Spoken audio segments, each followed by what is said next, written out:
Bonjour à tous et bienvenue dans ce nouveau Trading Analyse. Nous sommes le lundi 22 mai 2023 et on va voir ensemble ce qu'il s'est passé cette semaine sur les marchés et comment aborder cette nouvelle semaine dans le cadre de trading ou d'investissement.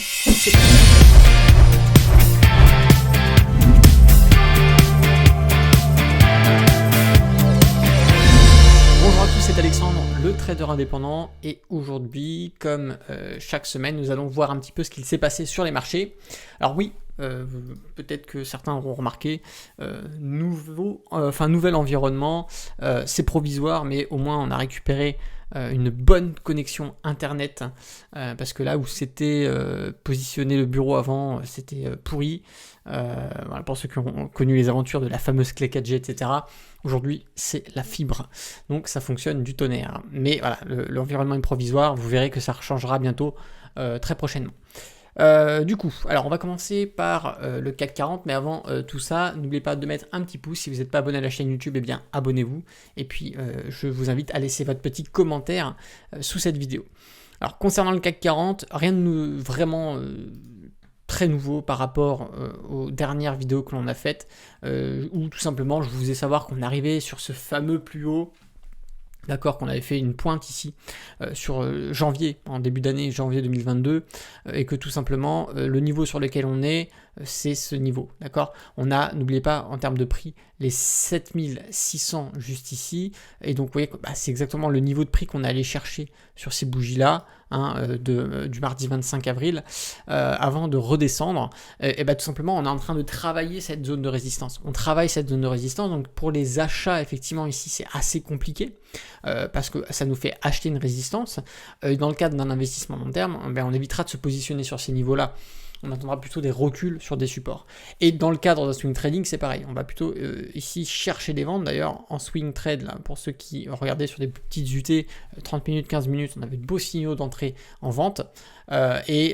Sur ces niveaux-là, tout simplement, si on intervient en day trading ou en scalping, vous le savez, on s'adapte à ce que fait le marché. On peut être acheteur, vendeur, peu importe, parce que ce qui se passe sur du daily va avoir très peu d'importance sur des mouvements de quelques secondes et quelques minutes. Donc, il va falloir s'adapter à la séance intraday. Ici, la psychologie, pareil, elle est prudente. D'ailleurs, on le voit avec ici un RSI qui s'affaiblit très régulièrement. D'accord, et donc voilà, son approche ici sur la zone de résistance, c'est normal. Le scénario ici peut être l'estimation de ce scénario est un petit peu compliquée parce que en fait ici c'est soit on se stabilise sur le niveau de résistance pour permettre à ceux qui s'étaient positionnés à l'achat de récupérer les bénéfices, mais cet engouement de hausse peut aussi faire rentrer de nouveaux acheteurs et donc stabiliser le prix sur ce niveau de résistance et probablement plus tard le casser pour reprendre une directionnalité haussière. Ça c'est le premier scénario, stabilisation puis cassure de cette résistance. Et le deuxième scénario, c'est justement une prise de profit sur ces plus hauts et une dévaluation de l'actif, de l'indice, avec une perte de points et donc un mouvement baissier qui peut s'en suivre.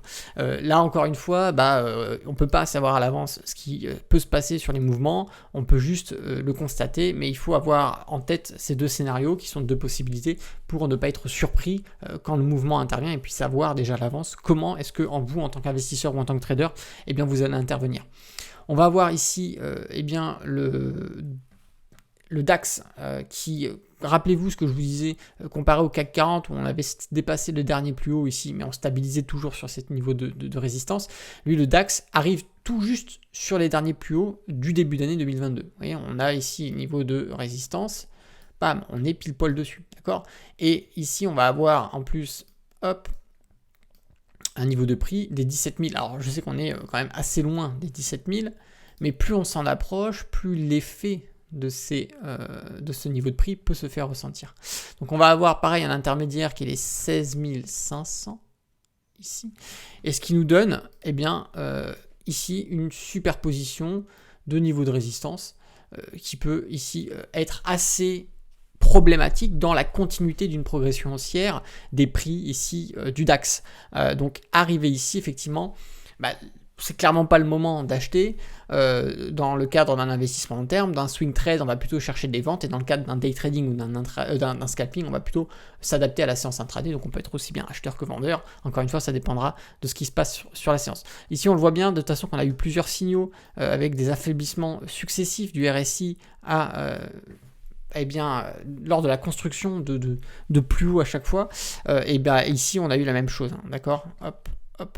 Mais on a eu ce break, d'accord. Cependant, c'est pas gagné. Encore une fois, on arrive en plein dans ce gros niveau de résistance. Donc du coup, attention à ceux qui, parce que les médias commencent à parler, bonne reprise des indices, etc. En fait, la bonne reprise des indices, la reprise des indices, c'était déjà en novembre 2022. Ok, quand on avait cassé nos droites de tendance, qu'on reprenait une directionnalité haussière, qu'on avait nos indicateurs qui repassaient en progression haussière, c'était fin d'année 2022 qu'on commençait à avoir une bonne directionnalité, qu'on pouvait se repositionner acheteur. Là, les médias, ils aiment bien vous servir des articles prometteurs quand on est toujours sur des situations à risque. Je ne sais pas pourquoi, mais c'est comme ça. Là, c'est clairement pas le moment d'acheter. On va partir sur le Dow Jones qui est toujours dans la même configuration. Rappelez-vous, je vous disais, on a ici cette fameuse droite de tendance qui va poser problème, sur lequel on vient buter à chaque fois, et qui nous refait partir à la baisse. Ensuite, ça, c'est la résistance du Dow Jones. Donc là, encore une fois, on travaille sur cette configuration, rien n'a changé, on est toujours identique. Donc à l'approche, ici, on viendra plutôt chercher des ventes sur les niveaux de support qu'on peut avoir, que ce soit par Ichimoku ou que ce soit par les niveaux de chandelier, ou que ce soit par le prix en lui-même, les 3200, les 3000, etc., les 32 000 ou les 30 000. Bon, à l'approche de ces supports-là, on va être acheteur, à l'approche des résistances, on va être vendeur. Donc investissement long terme, swing trading, on reste à peu près dans la même logique. Day trading, scalping, bon là, vous savez qu'on s'adapte au jour le jour, même si quand on va pratiquer du day trading ou du scalping, effectivement, sur des grosses UT, on est contre un support ou contre une résistance, on va effectivement normalement avoir plus de probabilité d'avoir des séances qui vont être soit baissières, soit haussières, en fonction de si on est contre un support ou une résistance.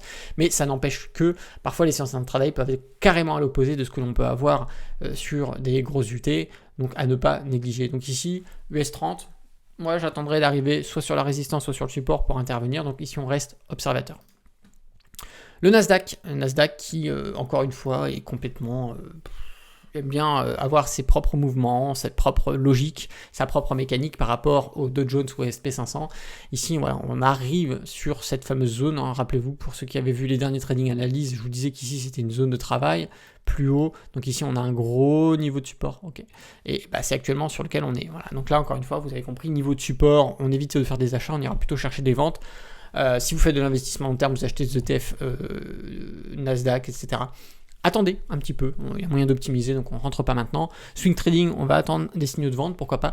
Day trading, scalping, on s'adapte à la séance intraday, même si on va avoir plus de probabilité, je pense, d'avoir des séances qui vont être baissières sur les jours à venir. Encore une fois, ce n'est que des probabilités, on peut très bien avoir une cassure de tous ces niveaux de résistance, aller chercher des plus hauts. Bon, ça, c'est l'avenir qui nous le dira. SP500, qui va être assez similaire à ce qu'on va avoir sur le Dow Jones. On a une zone de travail ici, voilà, hop, on a un plus haut, hop, et tout simplement ici, qu'est-ce qu'on a? Voilà, on a une zone de résistance et on s'en approche, on a le RSI qui faiblit, on a effectivement, également le prix des 4000 ici, qui est superposé sur le plat SSB. Donc ici, on a une zone de support qui est assez intéressante. Et en réalité, on a la possibilité, pourquoi pas, de faire du range à l'intérieur, mais on ira chercher des ventes ici, des achats ici, bien sûr, en trading. Et si vous faites de l'investissement long terme, n'achetez pas d'ETF ici sur les niveaux de résistance. Attendez qu'on arrive sur des niveaux de support, c'est plus intéressant, vous optimisez vos points d'entrée. Donc ça, c'est le climat actuel des indices, c'est qu'on est quand même majoritairement européen, américain sur des résistances, voilà, ça se conforte un petit peu avec en même temps le fondamental qui est douteux. Des gens sont sur l'attente, ils aimeraient savoir ce qui se passe avec les banques aux États-Unis, ils aimeraient savoir ce qui se passe sur le commerce international, ils aimeraient savoir ce qui se passe sur l'utilisation du dollar qui aujourd'hui est de plus en plus laissé à l'abandon par différents pays dans le monde. Donc en fait, voilà, on est sur une phase ici boursière où on est majoritairement dans l'attente. mais la configuration technique qui s'organise sur les différents indices nous laisse quand même percevoir certains scénarios qui pourraient être prometteurs pour la prise de bénéfices, que ça soit sur des mouvements haussiers ou baissiers, surtout probablement sur des mouvements baissiers, mais ça encore une fois seulement l'avenir nous le dira. On part vite fait sur le Bitcoin, ici qui, voilà, tout simplement, encore une fois, je sais que j'ai été pas mal critiqué quand je vous avais dit n'achetez pas sur les 30 000, que ce soit sur les réseaux sociaux, même dans les commentaires, hein, voilà, je sais qu'il y a des gens qui sont endoctriner crypto, c'est une religion, faut absolument pas critiquer, et je trouve ça dommage parce que c'est pas de la critique, c'est tout simplement du constat. On arrive sur le niveau des 30 000, les 30 000 zones de résistance. Je sais que quand on a atteint les 30 000, qu'on avait même légèrement dépassé, qu'on était à 30 200, 30 300, tout le monde était là, oui, c'est maintenant qu'il faut acheter du Bitcoin. Quand on regardait TikTok, Instagram, les réels, etc., tous les financiers 2.0 des réseaux sociaux qui vous disaient oui, ça y est, on a dépassé les 30 000, faut acheter. Vous ont fait acheter sur les résistances, encore une fois, ce qui n'est pas du tout à faire. Et la configuration technique ici qui est présente sur Bitcoin, elle est dangereuse. Elle est dangereuse parce qu'on a une méga divergence qui dure depuis janvier 2023 jusqu'à aujourd'hui. Ok, on la maintient. Ici, on est contre un niveau de résistance. On n'a pas réussi à consolider au-dessus de ce niveau de résistance. On a réintégré, on est repassé en dessous. Et là, vous voyez bien ce qui se passe, c'est qu'on a un affaiblissement des prix. De ceux qui vous disaient d'acheter quand on avait dépassé les 30 000 à aujourd'hui, c'est déjà 12% de perte en quelques semaines, quelques mois. C'est pas le top. Voilà, on optimise. Encore une fois, si vous avez acheté dans le cadre d'un investissement long terme, c'est pas grave, ça va certainement remonter ou pas, mais dans tous les cas, vous mettez cet argent dans un optique de ne pas y toucher pendant plusieurs années. Donc, c'est pas une petite dévaluation de quelques semaines ou quelques mois qui devrait impacter votre psychologie. Cependant, voilà, pour ceux qui vont faire du trading avec des effets de levier, parce que je sais qu'il y a beaucoup de gens qui ont pris des effets de levier en vente à découverte ici sur ce niveau de résistance, et aujourd'hui ils pleurent. Ces gens-là pleurent un petit peu parce que très certainement que leur compte s'est retrouvé à zéro, mais encore une fois, voilà, si vous faites n'importe quoi, vous avez des résultats qui sont de l'ordre du n'importe quoi. Donc là, Bitcoin, on va attendre d'arriver au moins sur le plat SSB ici qui est assez intéressant, qui est d'ailleurs en proximité des 25 000 par le prix, price action, d'accord. Donc ici on a une superposition et de support technique donné par Ishimoku et du prix par les 25 000, et d'ailleurs ici les deux sommets qu'on avait ici qui ont travaillé, qui sont en superposition sur cette zone. Donc on a anciennement résistance devenu support, et donc le prix à son approche ici peut avoir des probabilités de rebond. Donc si on doit acheter de Bitcoin, vaut mieux l'acheter à l'arrivée de ce niveau-là, à peu près aux proximités des 25 000. À proximité des 25 000, vous voyez ici on a une mèche ici qui s'en est rapprochée. Qu'est-ce qu'on a eu? On a eu un petit rebond haussier. Mais moi, ce que je vous dis, c'est à la proximité des 25 000 ici, devenez acheteur. Okay, devenez acheteur, et si vous ne voulez pas conserver le Bitcoin très longtemps, à l'arrivée du nouveau 30 000, on arrivera de nouveau sur une résistance, vous pouvez commencer à vendre ici. Alors pas vendre la totalité si vous voulez espérer une cassure et prendre plus de profit, mais à l'approche ici, on peut potentiellement commencer à prendre ses bénéfices. Okay, donc l'achat, que ça soit dans le cas d'un investissement long terme, d'un swing trade, attendez d'arriver sur les 25 000. Investissement long terme, vous pouvez acheter une fois qu'on est dessus. Pour ceux qui font du swing trading, qui vont faire du trading, attendez des signaux de confirmation par une stratégie. D'accord, vous avez un point d'entrée à l'achat, vous achetez si jamais ce point d'entrée se situe sur ces niveaux-là. C'est hyper important de respecter cela, ça vous évitera d'avoir des surprises et surtout de faire n'importe quoi. D'ailleurs, si vous êtes intéressé pour apprendre le trading, parce que vous voulez trader la crypto ou vous voulez trader des actifs boursiers classiques, le trading c'est universel. Si vous maîtrisez les techniques de base, vous pouvez pratiquer le trading sur tous les actifs. Mais il faut connaître les techniques de trading, il faut connaître la façon dont on intervient, il faut connaître les bases fondamentales, et ça, si vous ne les avez pas, vous ne pouvez pas espérer générer des profits et être rentable.